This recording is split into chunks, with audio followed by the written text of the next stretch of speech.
कधीच नाही चुकणार तुमचे फेवरेट टीव्ही शोज झी5 सोबत, तेही एकदम फ्री।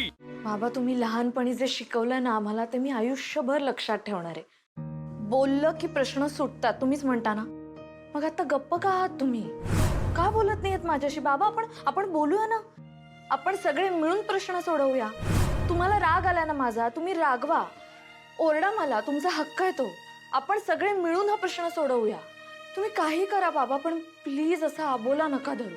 अगं मलाही नाही आवडत हे, पण मी बोललो ना की तुझं मन दुखावलं जातं आणि ते मला नाही आवडत। आणि दुसरं म्हणजे तुझ्या सासरचे अधिपती आत्ता जे तुझ्या बरोबर वागतायत ना, ते नुसतं आठवलं तरी सुद्धा माझी खूप चिडचिड होते ग। तुम्ही चिडचिड नका करून घेऊ, या बसा इथे, बसा बरं, या शांत व्हा। अगं असं कसं म्हणतेस तू? ते कसंही वागतील आणि आपण सहन करायचं? नाही, अजिबात नाही बाबा, माझं फक्त एवढंच म्हणणं आहे की या सगळ्यात अधिपतींची काही चूक नाहीये।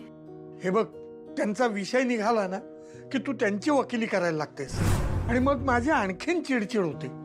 अगं तुला कळतच नाहीये ते काय वागतायत तुझ्याशी। थोडीशी प्रॅक्टिकल हो बाळा, आता प्रेम आहे म्हणून त्यांच्या सगळ्या चुकांवर पांघरून नको घालूस। मी असं नाही करत बाबा, खरंच मी असं करत नाही आणि करणारही नाही। तुम्हाला माहितीये, आतापर्यंत जेव्हा जेव्हा माझ्यात आणि अधिपतींमध्ये मतभेद झाले तेव्हा मी स्पष्टपणे त्यांना माझे विचार सांगितले आणि पटलं तर तेही मार्ग काढायचे त्यातून। मी आत्ता बाजू घेते बाबा अधिपतींची, कारण मला माहिती या सगळ्यामध्ये त्यांची खरंच काहीच चूक नाहीये। ठीक आहे, तुला जर असंच वाटत असेल तर मी काय बोलणार ना। हे बघ, म्हणून सांगत होतो तुला की नको आपण बोलायला। अगं आपली मतं वेगळी आहेत। हो बाबा, पण म्हणून आपण गप्प बसायचं, बोलायचंच नाही एकमेकांशी। मनात असं राग धरणं बरोबर आहे का बाबा? राग मला तुझा नाही आला अक्षरा, मग मला राग माझा आलाय। कारण मी माझं म्हणणं तुला पटवूनच देऊ शकलो नाही।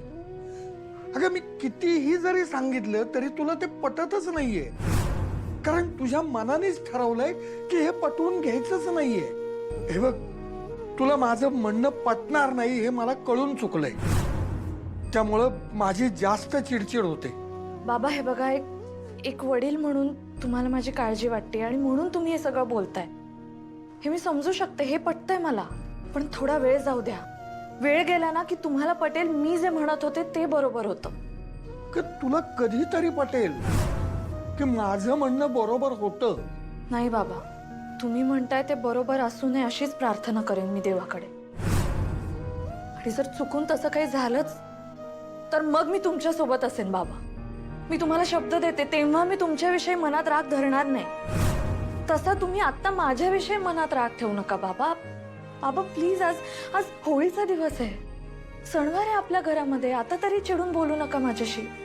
बाबा प्लीज, मला आणि माझ्या बाळाला आशीर्वाद द्या, असा आबोला नका धरू। अगं सुखी हो। हे बघ, आमचे आशीर्वाद तुला आणि तुझ्या बाळाच्या पाठीशी कायम आहेत ग। बाबा माझं आणि माझ्या बाळाचं सुख त्याच्या बाबांबरोबर असण्यातच आहे। सांग ना ओमकार, तुला पण बाळ हवंय ना? भाऊजींची शपथ घालून सुद्धा तुला या विषयावर बोलायचं नाहीये ओमकार? शिवानी, याआधी मी तुला सगळं सांगितलंय। तुला बाळ हवंय की नाही? हे बघ, मला बाळ हवंय पण आत्ता नकोय। आता नको म्हणजे? अरे आपलं वय वाढत चाललंय, आता आपण चान्स नाही घेतला तर पुढे जाऊन कॉम्प्लिकेशन्स वाढतील रे। हे बघ, मी ना या सगळ्याला प्रिपेअर्ड नाहीये। म्हणजे आपण सध्या सेटल नाही होत, गाडीचे घराचे हफ्ते बाकी आहेत आणि त्यात बाळाला जन्म म्हणजे अजून खर्च, आपले खर्च दिवसेंदिवस वाढतायत ग। अगं इकडे आपल्याला आपलेच खर्च झेपत नाहीत, त्यात बाळाचे खर्च कसे झेपणार आपल्याला? ओमकार, आपण आपले खर्च थोडे कमी करू ना। हा, मी पण नोकरी करते, आपण करू ना काहीतरी। कसं मॅनेज करायचं सांग तूच। सेटल होणं म्हणजे नेमकं काय रे? पैसे कमवणं ना ओमकार? पैसे कितीही कमवले तरी ते कमीच पडणार। मला एक सांग, तुला पोहता येतं? हो येतं। तू पोहायला कधी शिकलास? जेव्हा तू पाण्यात उडी मारली तेव्हा ना?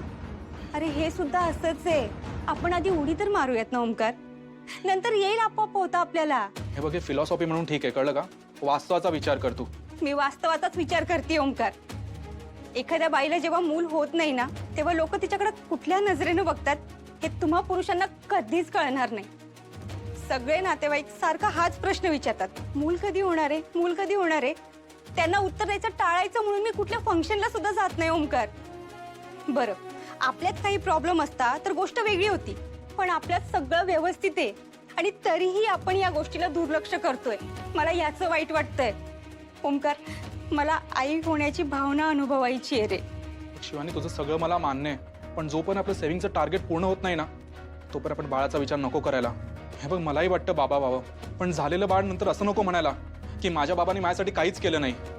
त्यासाठी आपण थोडे तरी सेटल होऊया. थोडं म्हणजे किती सेटल व्हायचंय अजून? कधी होणार आपण सेटल? लवकरच.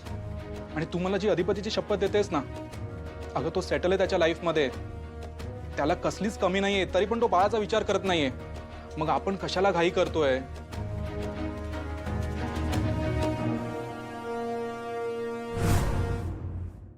काय ग, बोललीस का बाबांशी? हो बोलले. ते बोलले ना तुझ्याशी? हो बोलले ना. काय सगळं नीट बोलले ना? काही चिडचिड नाही केली ना? ठीक आहे ना सगळं? चिडचिड नाही ग, पण त्यांनी बोलणं बंद नको करायला एवढंच मला वाटतं. दादा नाही, ऐक ना अक्षरा, ऐक ना बा, तुला सांगू का, तुझ्याशी बोलल्याशिवाय बाबांना चैन पडत नाही ग. तू सासरी होतीस ना, दिवसातनं 50 वेळा तुझं नाव काढायचे, सारखं म्हणायचे माझ्या अक्षराला सोन्यासारखं सासर मिळालंय, सोन्यासारखा नवरा मिळालाय, म्हणून मी रिलॅक्स आहे. खरंच आम्हाला दोघांना खूप रिलॅक्स वाटायचं, खूप समाधान वाटायचं. पण बघ ना ग कसं झालं सगळं. जसं दिसतं ना तसं काही नसतंच म्हणतात तसं झालंय. अगं आई, एवढं काही झालेलं नाहीये. माझा नवरा सोन्यासारखाच आहे. असं एका भांडणामुळे त्यांच्याविषयीचं मत नका ना बदलू तुम्ही. सगळं ठीक होणार आहे. मी सांगते ना, तू काही काळजी करू नकोस. मी बाबांनाही तेच सांगते, अजिबात काळजी करू नका आणि कसलाही विचार करू नका. आता तुम्ही आता सण आहे नाही एवढा चांगला, सगळं विसरून जा बरं. माझं सुख, माझा आनंद त्या घरात आहे आणि मी लवकरच जाणार आहे त्या घरी. खरं सांगते अक्षरा, अगदी मनापासून सांगते. मला असं वाटतंय की तुमच्या दोघांचं जे भांडण आहे ना त्याचं या होळीमध्ये दहन व्हावं. तसंच होईल आई. बरं चल पूजा करून घेऊया. बाबा येत आहेत ना? येतात का म्हणजे? अगं होळीची पूजा आहे आणि मी येणार नाही असं होईल का? नाही, पण मगाशी तुम्ही रागवला होता तर मला वाटलं. तर काय, इथे होळीची पूजा आहे आणि मी घरात बसून राहीन? कसं शक्य आहे? अहो मला माहितीये शक्य नाहीच आहे ते. म्हणूनच म्हणत होते मी. बरं आवरून घे पटकन. हा, ए अक्षरा, जा आरतीचं ताट आणि प्रसादाचं ताट घेऊन ये. हो आणते.